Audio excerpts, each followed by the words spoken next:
IAS തലപ്പത്ത് ചേരിപ്പോര് രൂക്ഷമാകുന്നു. ചീഫ് സെക്രട്ടറിക്കും എ ജയതിലകിനും കെ ഗോപാലകൃഷ്ണനുമെതിരെ വക്കീൽ നോട്ടീസുമായി എൻ പ്രശാന്ത് IAS.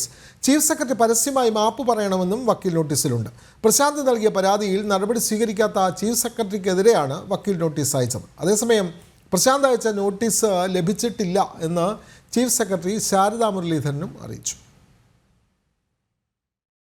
വിവാദങ്ങൾ അവസാനിപ്പിക്കാൻ ചീഫ് സെക്രട്ടറിയും IAS ഉദ്യോഗസ്ഥരും പണിപ്പെടുന്നതിനിടയിലാണ് എൻ പ്രശാന്ത് പിടിവിടാതെ മുന്നോട്ടു പോകുന്നത്. ചീഫ് സെക്രട്ടറിക്കും ധനകാര്യ വകുപ്പിലെ പ്രിൻസിപ്പൽ സെക്രട്ടറിയായ എ ജയതിലകനും കെ ഗോപാലകൃഷ്ണനും എതിരെയാണ് എൻ പ്രശാന്ത് വക്കീൽ നോട്ടീസ് അയച്ചിരിക്കുന്നത്.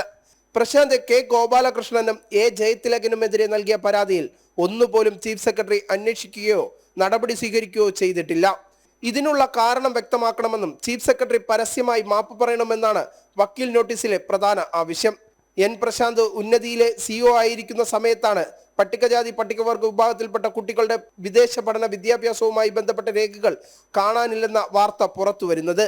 ഇത് തനിക്കെതിരെ ഗോപാലകൃഷ്ണനും എ ജയതിലകനും കെട്ടിച്ചമച്ചതാണെന്നും വ്യാജരേഖകൾ ഉണ്ടാക്കിയെന്നും ഇവർക്കെതിരെ നടപടി സ്വീകരിക്കണമെന്നാണ് പരാതി നൽകിയിരുന്നത്.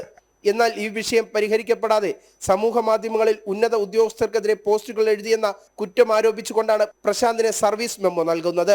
തുടരെ ഉണ്ടായ ഇത്തരം ആരോപണങ്ങളിൽ തനിക്ക് നീതി ലഭിച്ചിട്ടില്ലെന്നും ചീഫ് സെക്രട്ടറി ഏകപക്ഷീയമായുള്ള നിലപാട് സ്വീകരിക്കുന്നതെന്നും പ്രശാന്ത് കുറ്റപ്പെടുത്തുന്നു. സർവീസിലെ IAS തലപ്പത്തിലെ തമ്മിലടി അഴിക്കും തോറും മുറുകുന്ന കെട്ടായി സർക്കാരിന് മാറിക്കഴിഞ്ഞു. ജനം, തിരുവനന്തപുരം.